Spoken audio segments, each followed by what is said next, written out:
Vous avez bien lu le titre, moi qui suis Team PC depuis plus de 10 ans maintenant, depuis que je suis en âge d'avoir un PC, je suis passé sur Mac et ça a littéralement changé ma vie pro. Ne vous en faites pas, à partir de maintenant, il ne va pas y avoir uniquement des vidéos fanboy, Apple, etc. Je vais juste vous expliquer les raisons qui m'ont fait switcher sur un MacBook Pro M1 pour que vous puissiez voir si selon votre utilisation, ça vaut le coup ou pas de faire ce changement. Mais avant que je te dise ce qui m'a fait switcher, je tiens à introduire le sponsor du jour et on se retrouve juste après. Et notre sponsor du jour, vous le connaissez, ce n'est autre qu'Artlist. Artlist, c'est la plateforme de licensing de musique la plus pratique si vous voulez ne pas vous prendre la tête avec vos projets. Tout simplement parce que déjà, vous avez une tonne de musique et vous avez de quoi choisir dans tous les styles que vous voulez. Avec bien sûr, vous vous en doutez, l'aide d'un moteur de recherche afin de recouper par thème, genre, utilisation, BPM, longueur. Vous avez le choix. Il y a bien sûr aussi des playlists par genre, style ou utilisation. Et la petite subtilité qui est très pratique, c'est qu'une fois que vous avez choisi votre musique, vous pouvez la télécharger, évidemment, mais surtout l'utiliser littéralement où vous voulez, et ce, à vie. Je sais que cette phrase paraît un petit peu beaucoup, mais c'est la réalité. Surtout que maintenant, l'abonnement se divise en deux catégories, personnel et un commercial. Que ce soit pour des vidéos YouTube ou pour des pubs pour des clients qui n'ont pas envie de rajouter un budget pour la musique, c'est juste parfait. C'est simple, efficace et il y a du choix. Via le lien en description, vous avez en plus 2 mois offerts sur votre abonnement d'1 an. Et vous pouvez même prendre un supplément qui vous permet d'accéder à une banque de sound design juste énorme, hyper quali aussi. Donc sur le même site, vous avez musique et sound design en illimité pour toutes les utilisations que vous voulez. Le lien en description, je compte sur vous pour aller checker ça. Il est maintenant temps que je vous dise pourquoi je suis parti de Windows. Depuis que je suis en âge d'avoir un PC, j'ai toujours eu des PC portables, que ce soit du Acer, du Asus, plus récemment du MSI avec le Creator 15 qui était une très bonne machine. Mais depuis la sortie des MacBook Pro M1, Apple a tapé fort et ça a évidemment attiré mon attention. Tout a commencé lorsque j'ai acheté à Maxime qui bossait avec moi et qui monte la plupart de ses vidéos un MacBook Pro M1 14 pouces puisque lui était sur MacBook, voulait changer et donc je lui ai payé le modèle d'entrée de gamme qui a déjà été assez impressionnant sur beaucoup d'aspects, genre vraiment beaucoup. Et est arrivé le moment où j'ai craqué et j'ai passé commande sur ce MacBook Pro M1 Max. Pour mon utilisation professionnelle, je suis parti dans le très haut de gamme, mais le but de cette vidéo c'est de vous parler plus généralement des MacBook M1 Pro, Max, 14 et 16 pouces, c'est la même chose, je vais parler globalement. Donc ne vous inquiétez pas si vous n'avez pas 6000 € TTC à mettre dans cette machine. Moi j'ai pris du coup la version quasiment la plus élevée, il n'y a pas 8 Tera SSD, il y en a seulement 4 et sinon on ne peut pas mettre plus de choses dedans. Et honnêtement, dès l'unboxing, j'ai été choqué par la qualité de juste tout. Tout est pensé, tout est réfléchi, tout est beau, tout est propre, tout est clean. Alors évidemment, c'est une machine extrêmement puissante, mais mon MSI Creator 15 l'était aussi. Et c'est pas tant pour ça que j'ai choisi de changer, c'est surtout pour la mobilité que ça allait me faire gagner. Grâce aux nouvelles puces M1 Pro et Max qu'on retrouve dans les MacBook 14 pouces et 16 pouces, ils sont plus fluides, plus puissants, silencieux et surtout consomment très peu d'énergie, ce qui fait que la durée d'utilisation sur batterie est juste hors norme comparé à n'importe quel autre PC. Parce que le problème que j'avais avec mon MSI Creator 15, et c'est un problème qui se retrouve sur tous les PC portables, peu importe les marques, c'est que l'ordinateur consomme beaucoup quand on a un ordinateur très puissant et donc que la batterie se vide très vite. En gros, en utilisation assez intensive en montage, mon MSI, moi, tenait 1h30.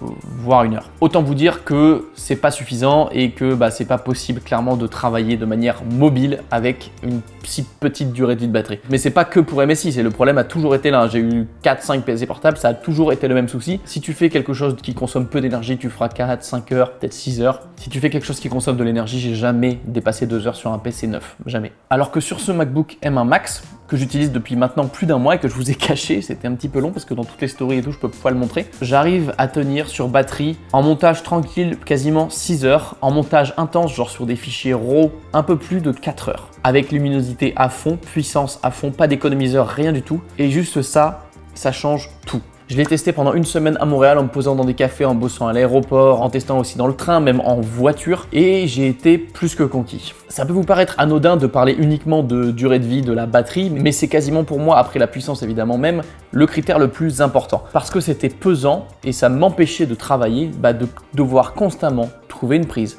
Réfléchir à ta batterie, te dire « Ah, là, c'est vrai que je sens qu'il y a un peu moins de patates parce que oui, il y a moins de puissance sur la plupart des PC quand ils sont sur batterie. » Toutes ces petites choses qui faisaient que l'ordi était plus lent sur batterie que sur secteur, qu'il fallait tout le temps trouver une prise, que dès que tu arrives dans un café, il faut regarder où sont les prises, etc. Là, ce MacBook, je rentre chez moi le soir, je veux travailler le lendemain matin chez moi tranquille, je ne prends même pas le chargeur, je n'y pense même pas. C'est une fluidité de travail qui est exceptionnelle. C'est-à-dire que je suis n'importe où, je me dis « Ah, je devrais faire ça vite fait, j'ai le temps de faire ça, tac, je peux faire un peu de montage. » Je le sors, je le pose sur mes genoux, je fous mes AirPods dans mes oreilles, c'est connecté, il n'y a pas de lag, c'est fluide, c'est propre, l'écran est lumineux et j'ai une expérience de travail qui est exceptionnelle. Et d'un point de vue professionnel, dans mon quotidien, ce que j'essaye de réduire le plus possible, ce sont les frictions. C'est-à-dire que quand j'ai une idée, quand j'ai envie de faire un truc, quand j'ai envie de bosser, Ben, faut pas qu'il y ait 350 étapes et que je doive passer 5 minutes à chercher une prise, à trouver mon chargeur, machin. Il faut que je puisse ouvrir le truc et travailler dessus instantanément. Et c'est le cas avec ce MacBook et ça me libère l'esprit et je trouve que j'ai été beaucoup plus productif, créatif avec ça. Et le titre n'est pas exagéré, ça me change vraiment ma vie, en tout cas d'un point de vue pro. Et c'est juste incroyablement agréable. Mais avec une machine d'une telle puissance, c'est dur évidemment de ne pas aborder juste la puissance. Pour avoir testé le MacBook Pro d'entrée de gamme 14 pouces et ce MacBook Pro 16 pouces qui, hormis pour la taille du disque, est le plus puissant, la différence est vraiment présente, mais c'est pas non plus si astronomique. Ce qui était le plus intéressant, c'était de comparer le MacBook Pro 14 pouces d'entrée de gamme avec mon MSI Creator 15 qui, bon évidemment je l'ai depuis 1 an et demi donc le prix a descendu, mais qui à l'époque valait entre 3000 et 3500 euros, maintenant peut-être 2500, 9. Mais en tout cas le MSI est plus cher à la vente et pourtant il n'est pas plus puissant. On a fait des tests d'export, alors oui, il gagne en temps d'export, mais en fluidité de travail au quotidien, ça reste le MacBook Pro qui est le plus rapide, puissant, efficace. Et encore, on travaille uniquement sur Premiere Pro, qui n'est pas le logiciel le mieux codé du monde, clairement. Et sur Final Cut, ce serait vraiment bluffant et le MacBook Pro 14 pouces d'entrée de gamme exploserait en temps d'export, le MSI à projet égal, export égal. Évidemment, le 16 pouces Pro Max que j'ai explose les deux, clairement, et c'est bien normal. Mais ce qui est fou, c'est qu'il le fait sans faire un seul son. Je pense que je l'ai entendu. Je dis pas qu'il a soufflé fort, je l'ai entendu 2-3 fois. L'exemple de fichier le plus lourd que j'ai pu ouvrir, et je pense qu'il est un des plus lourds à ce jour possible de traiter, sont les fichiers en 8 carreaux du R5C, qui sont évidemment extrêmement lourds et extrêmement difficiles à lire. Mon MSI Creator 15 ne pouvait littéralement pas les lire dans Premiere. Je pouvais pas faire play, freeze frame, il n'y a plus rien. Le MacBook Pro 14 pouces d'entrée de gamme galère clairement à les lire, mais il le fait un petit peu mieux. Et ce MacBook Pro 16 pouces les lit sans aucun souci, même si à l'export, évidemment, il a un petit peu plus de mal et ça prend aussi beaucoup de temps. Mais en tout cas, il les lit sans souci, donc c'est beaucoup mieux. Pour vous dire à quel point il est puissant, ma vidéo des Dolomites qui dure 9 minutes avec du grain, colo, que des plans en 4K, un gros fichier, il mettait 4 minutes et quelques à l'exporter alors qu'elle en fait 9 minutes en 4K, etc. Donc pour vous dire, il s'en fiche. Vraiment, tu lui donnes ce que tu veux à manger, il le bouffe et il recrache les morceaux, quoi. J'ai pas abordé l'aspect design, mais est-ce que c'est vraiment nécessaire? Le design est exceptionnel. La construction est exceptionnelle. Le trackpad est incroyable. Le clavier est incroyable. L'écran est trop beau et surtout hyper lumineux. Moi qui avais peur d'avoir quand même un écran un peu glossy comme ça avec des reflets, en fait, c'est pas gênant parce qu'il est tellement lumineux que même dans une voiture en pleine journée, je monte, aucun souci. Et l'élément qui m'a le plus impressionné, je pense que ce sont les enceintes. Elles sont exceptionnelles. S'ils sont les meilleures enceintes du marché sur un PC portable, il y a une profondeur dans le son qui est exceptionnelle, une fidélité qui est juste incroyable et vraiment c'est très appréciable. J'ai pas envie de faire le fanboy Apple, mais j'ai pas grand chose à dire de mal. Évidemment, pour le modèle que j'ai acheté, c'est un prix premium, donc c'est normal que tout soit génial. Mon seul souci est la transition Windows à macOS. Autant la transition Android iOS n'était pas du tout compliquée, Windows macOS j'ai un petit peu plus de mal. J'ai regardé quelques tutos, je suis un peu perdu sur certains trucs, mais voilà, en 1 ou 2 mois, sans trop se presser et sans trop galérer non plus, ça se fait sans souci. Et il y a une expérience utilisateur qui est vraiment beaucoup plus aboutie, je trouve, sur macOS quand tu as évidemment des appareils de la même marque. Donc ça implique aussi d'avoir un iPhone, des AirPods, etc. Donc c'est des prix qui s'ajoutent très très vite. Et mon avis final, c'est que si pour votre achat de PC, on parle même pas de Mac Studio là, hein, c'est encore un autre sujet,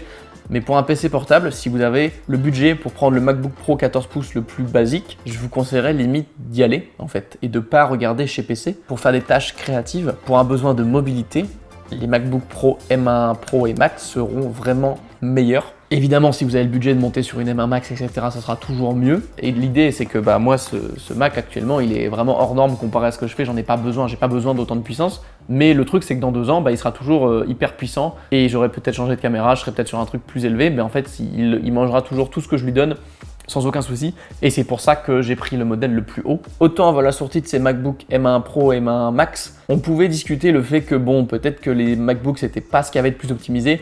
Aujourd'hui, allez-y les yeux fermés. Vraiment, évidemment, si vous voulez faire du gaming, un ordi MSI par exemple sera toujours bien mieux, clairement. Mais si vous ne faites pas de gaming et vous faites que de la créa, franchement, regardez sincèrement des comparatifs et penchez-vous sur des MacBooks parce que c'est l'arme ultime. Voilà, je voulais vous partager après 1 mois d'utilisation mes premiers retours. J'ai pas grand chose de négatif à dire, j'aime bien nuancer, mais là pour le coup, merci de m'avoir écouté. N'hésitez pas à vous abonner si ce n'est pas déjà fait, à liker, commenter cette vidéo. Si au-delà de l'ordinateur que j'utilise, ça vous intéresse de voir quel matos j'utilise pour filmer dans mon sac en voyage, j'ai fait une vidéo il y a pas longtemps qui parlait de ça, donc je vous la mets juste ici. On se retrouve mercredi prochain à 18 h pour une nouvelle vidéo. D'ici là, portez-vous bien. Ciao tout le monde.